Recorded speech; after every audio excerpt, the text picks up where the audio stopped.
6th day of February, the year 2022. On a day like this in 2012, the United Nations General Assembly actually set it aside and decided to brand it the International Day of Zero Tolerance for Female Genital Mutilation. All focus is on efforts to eradicate this particular vice.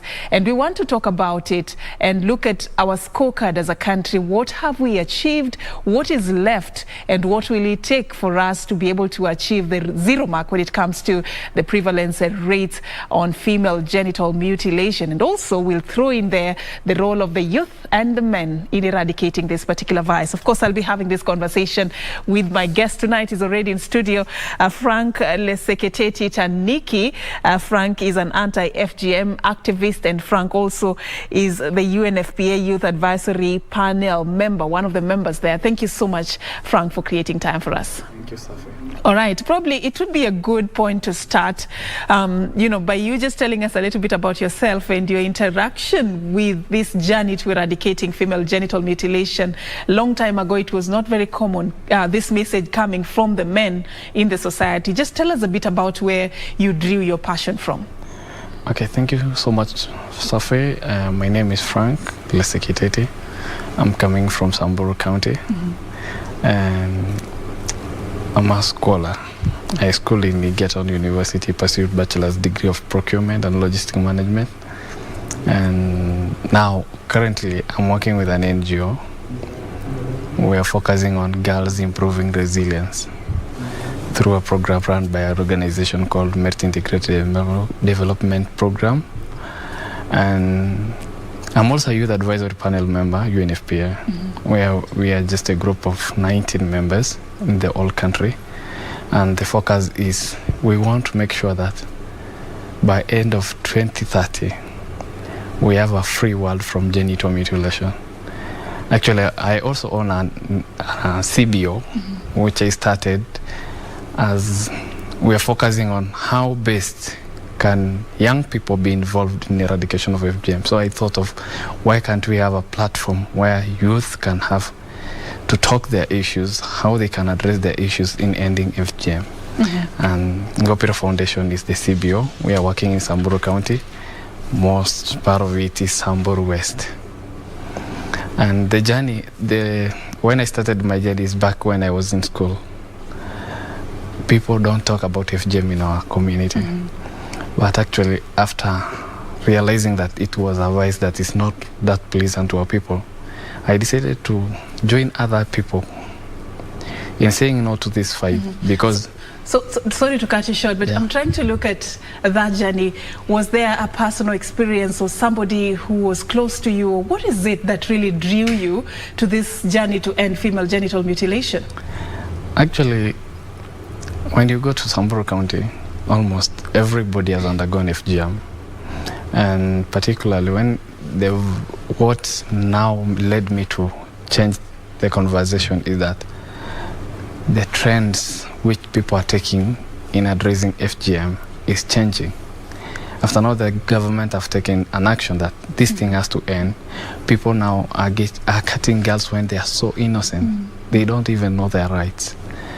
And particularly if you come and observe the cultures, it's not all about the culture. Because people, when you say FGM is wrong, people will bring now, what about the culture?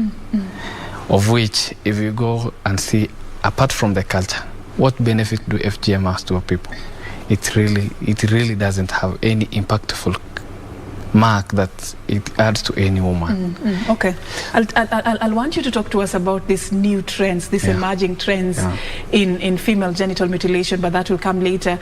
Just take us through some of the impacts of female genital mutilation. When we term it a human right violation, what do we really mean? What is the severe damage that female genital mutilation is causing to the lives of these girls and women from an activist perspective? Okay, the challenges that women face when they undergo FGM, one is they have that severe labor when giving birth, very prolonged kind of labor. And we also see children dying, the baby's dying and the mother also passing away because of the... And we also see that girls are not, the uncircumcised ladies in some of the communities are not accepted. They consider FGM is a form of purity, which is not. And actually, those are the few things that we can say. We need to have a community where women, whether undergone FGM or not, they need to be considered as human beings. It's typically a violation of right, because most ladies in our communities are undergoing the vice simply because to own that dignity, people to accept them, of which it should not be like that. That's totally a violation of right, human right. So we need to have a free world in order for us to make sure that everybody is considered human being, whether you have undergone FGM or not. Another thing is trauma. The ladies who have undergone FGM, let's say in the urban cities, they cannot say I've undergone FGM simply because what will people think about me? Yeah. Another thing is that they say this thing, after you undergoing FGM, you reduce some kind of sexuality.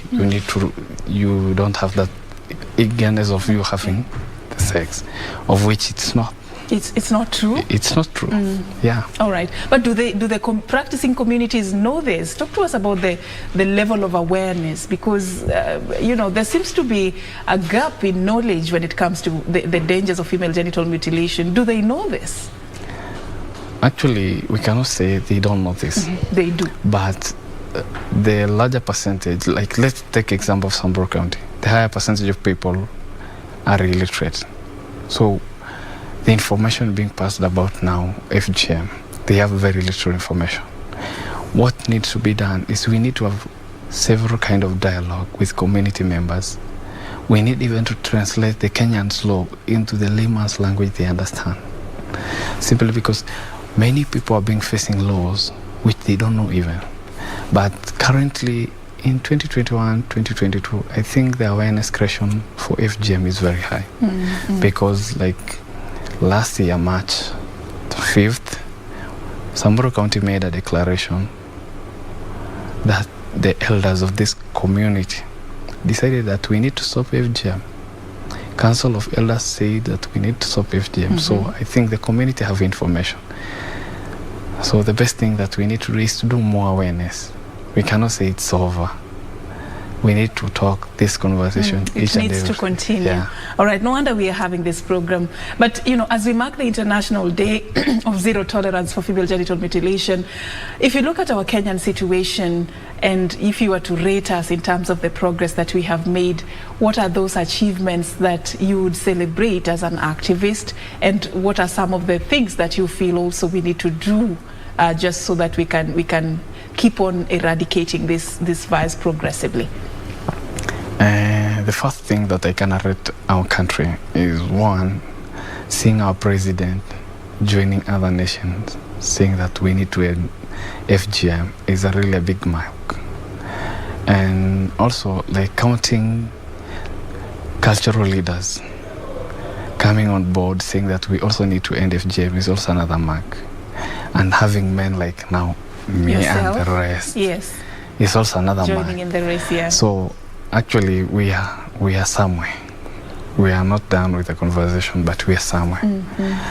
Maybe we need to have many other engagement. We need to have many other young men to come on board, speak like what I'm doing, and let them feel free, because now people don't want FGM. It's just that they can't speak. Many people know that FGM is bad, but they can't speak in front of people. Why? What is the fueling factor for that silence? The reason is, what will the communities think about me? Yeah, this is a cultural right. What will they say about me? Am I going against my cultural right? Of which, if a culture is wrong, it's wrong. We can't make it right by keeping quiet. So the best thing is, like, we need many young people, especially men, because FGM is not men's story, it's not women's story. Yeah. All right. I had said that we're also going to talk about the role of men and the youth in this particular journey. Probably just to highlight, as somebody who has been in that space, what do you think is the difference that men would bring in the FGM conversation if they were to fully take the mantle? I I think the first thing that will change if men can take the mantle is that most of the community, men are considered as the decision makers. And the moment they give that directive of like, we need to stop it, community will stop it.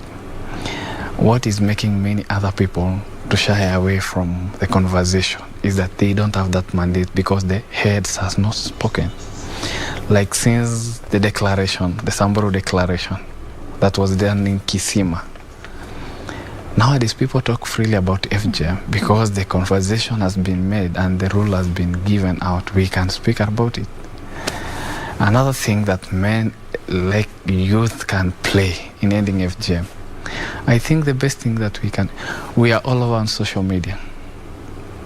We are busy typing. We're just like, every time we are in social media. We need to come out, use our energies because we are still energetic, not like these old men. We can walk caravan, we can conduct everything saying that we need to end FGM.